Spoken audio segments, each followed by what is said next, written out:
पूर्ण परमात्मा की पहचान। परमपिता परमेश्वर कभी भी मां से जन्म नहीं लेते। ऋग्वेद मंडल 10 सूक्त 4 मंत्र 3। शिशुम नत्वा जेन्यम वर्धयंती माता विभर्ति सचिनस्य माना धनोआ आधि प्रवता यासी हरियन जिगीषसे पशुरिव अवसृष्ट। भावार्थ, हे पूर्ण परमात्मा, जब आप एक शिशु का रूप धारण करते हैं अर्थात शिशु रूप में जब आप यहाँ आते हैं तो आपका जन्म किसी माँ के द्वारा नहीं होता, अर्थात पूर्ण परमात्मा कभी भी माता के गर्भ से जन्म नहीं लेता है। वास्तव में आप अपनी रचना शब्द शक्ति द्वारा करते हैं और भक्तों के कष्टों को समाप्त करने के लिए आप मानव के रूप में आकर निम्न लोकों को प्राप्त होते हैं।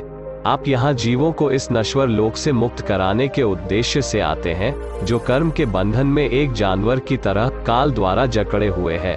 आप उन्हें पूरी तरह से सुरक्षित रचनात्मक विधि अर्थात पूजा की शास्त्राधारित विधि द्वारा मुक्त कराते हैं। परमेश्वर जब भी शिशु रूप में पृथ्वी पर आते हैं तो उनका पालन पोषण कुंवारी गायों के दूध से होता है।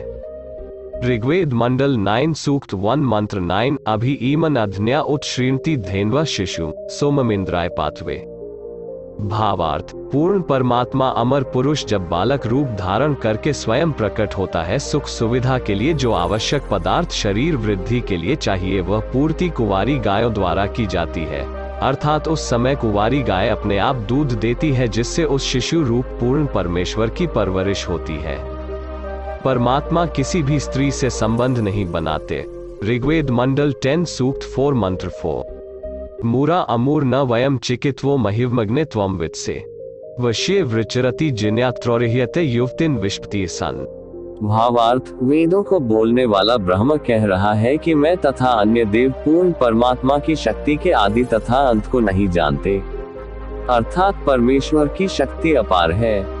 वही परमेश्वर स्वयं मनुष्य रूप धारण करके अपनी आंशिक महिमा अपनी अमृतवाणी से घूम फिर कर अर्थात रमता राम रूप से उच्चारण करके वर्णन करता है।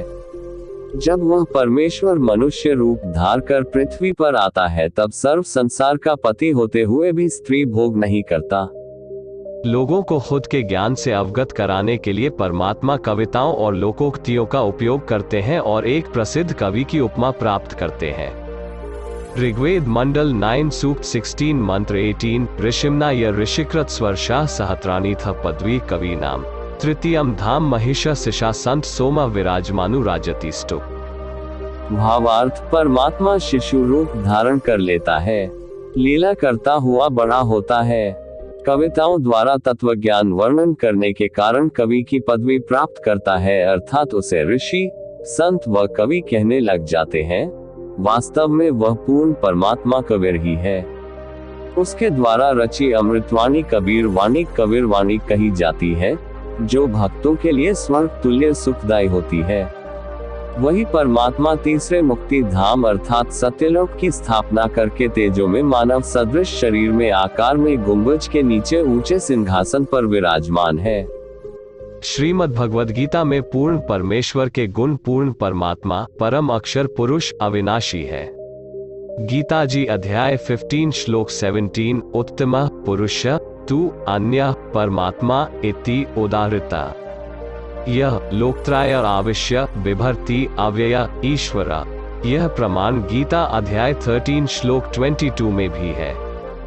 भावार्थ, पूर्ण परमात्मा दो पूर्वोक्त देवताओं क्षर पुरुष और अक्षर पुरुष के अलावा कोई और है, जो तीनों लोकों में प्रवेश करके सभी का भरण पोषण करता है।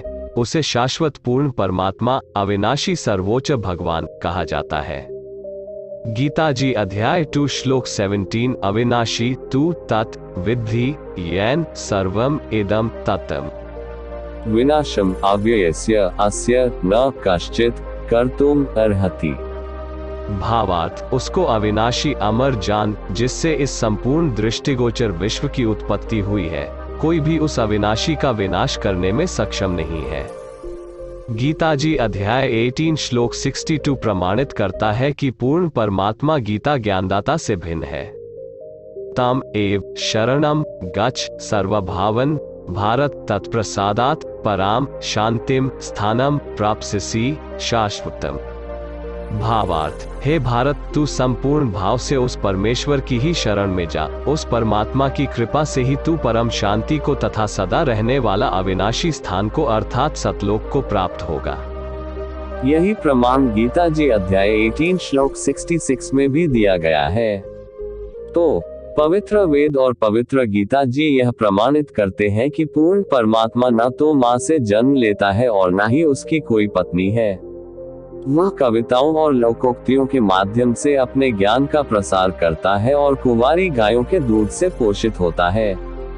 वह अविनाशी है और पवित्र गीता बोलने वाले भगवान से अन्य है।